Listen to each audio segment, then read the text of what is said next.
नमस्कार मित्रों, अमारी एटी न्यूज चैनल में तमारुं स्वागत है। मित्रों, अत्यारे हालनी सौथी मोटी अने दुखद खबर सामे आवी रही है।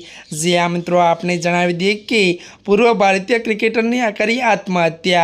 ज्यां मित्रों विगतवार बात करिए तो भूतपूर्व 53 वर्षीय भारत क्रिकेटर डेविड जोन्सन ने आत्महत्या करी है। पूर्व भारतीय कैप्टन अनिल कुंबले तेना निधन पर शोक व्यक्त कर्यो छे। त्यारे मित्रों મળતી માહિતી અનુસાર આપણે જણાવી દઈએ કે જોન્સનું કેરિયર ભારત માટે ખૂબ જ લાંબુ નહોતું। ત્યારે મિત્રો વધુ તમને જણાવી દઈએ કે તેને ભારત માટે 10 ઓક્ટોબર 1996ના રોજ ઓસ્ટ્રેલિયા સામે ડબલ્યુ કર્યું હતું। ત્યારે મિત્રો તેની છેલ્લી મેચ 26 ડિસેમ્બર 1996માં રમી હતી।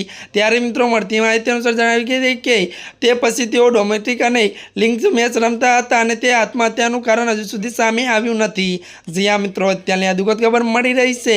ત્યારે મિત્રો આજના માટે આટલું જ। અમારી ચેનલમાં નવા હોય તો ચેનલને મિત્રો તમે લાઇક, શેર અને સબસ્ક્રાઇબ કરી દેજો। ધન્યવાદ।